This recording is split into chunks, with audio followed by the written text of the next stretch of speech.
স্বাধীন ভারতের অমিত শাহ দেশের সবচেয়ে বড় রাজনৈতিক ভোট কুশলী। বুঝিয়ে দেবে তিনি, শুধু মার্চ মাস আসতে দিন। বৃহস্পতিবার সল্টলেকে দলীয় সভায় যোগ দিতে এসে সংবাদ মাধ্যমের মুখোমুখি হয়ে মন্তব্য করেন বিজেপির রাজ্য সভাপতি শ্রমিক ভট্টাচার্য। প্রসঙ্গত, বুধবার মুখ্যমন্ত্রী মমতা বন্দ্যোপাধ্যায় অমিত শাহ থেকে সাবধান থাকতে প্রধানমন্ত্রী নরেন্দ্র মোদীকে বার্তা দিয়েছিলেন। সেই প্রেক্ষিতেই বৃহস্পতিবার দুপুর 12:30 নাগাদ শ্রমিক ভট্টাচার্য এই মন্তব্য করেন। বৃহস্পতিবার বৈঠকে যোগদান করতে সল্টলেকে বিজেপি অফিসে আসেন রাজ্য সভাপতি শ্রমিক ভট্টাচার্য।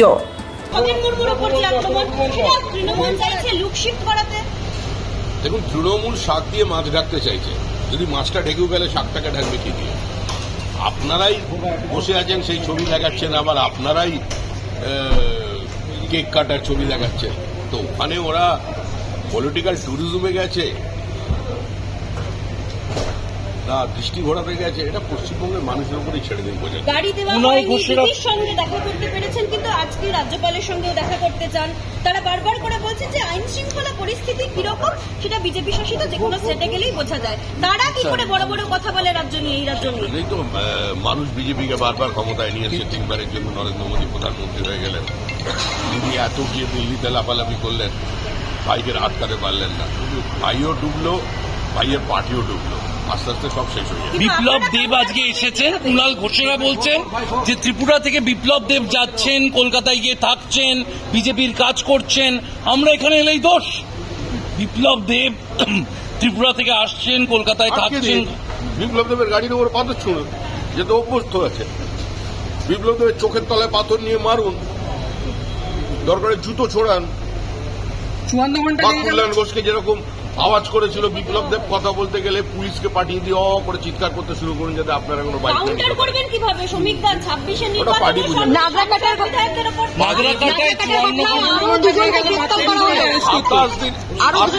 দিনের মধ্যে 2021-এর 2রা মে 56 জন বিজেপি কর্মী খুন হয়েছিল।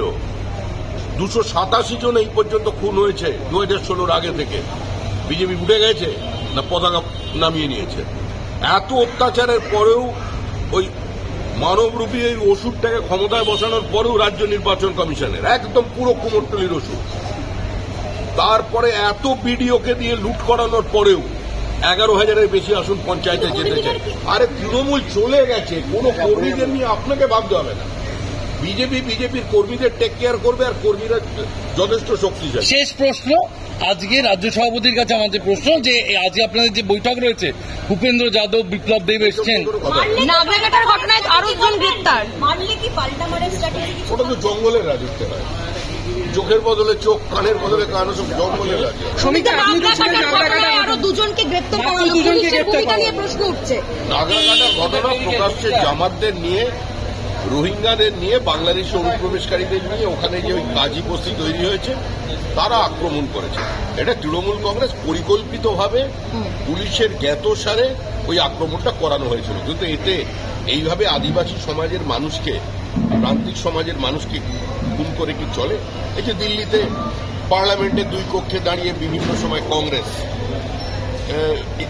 বাবা সাহেব আম্বেদকরের যারা লোকজন আছেন, বাবা সাহেব আম্বেদকরকে নিয়ে এত চোখের জলে বুক ভাসিয়ে দেন, কিন্তু সেই যে তফসিলি সম্প্রদায়, তফসিলি উপজাতি সম্প্রদায়ের মানুষ আছেন, তারা তো সবচেয়ে বেশি খুন হয়েছে পশ্চিমবঙ্গে। সংখ্যালঘুর কথা বলছেন, পশ্চিমবঙ্গে যত সংখ্যালঘু খুন হয়েছে গত 3 বছরে, সারা ভারতবর্ষে সমস্ত রাজ্য মেলালে তত সংখ্যালঘু কি মানে খুন হননি। রাজনৈতিক খুন তো অনেক দূরের কথা। মির্জাফর অমিত শাহ বলছেন মমতা ব্যানার্জি। অমিত শাহ হচ্ছে স্বাধীন ভারতের ইতিহাসে সবচেয়ে বড় ভোট স্ট্র্যাটেজি, জন্মায়নি কেউ। অমিত শাহ কত বড় প্লেয়ার উনি একটু পরে বুঝতে পারবেন মার্চ মাসে। মির্জাফর বলছে অমিত শাহকে।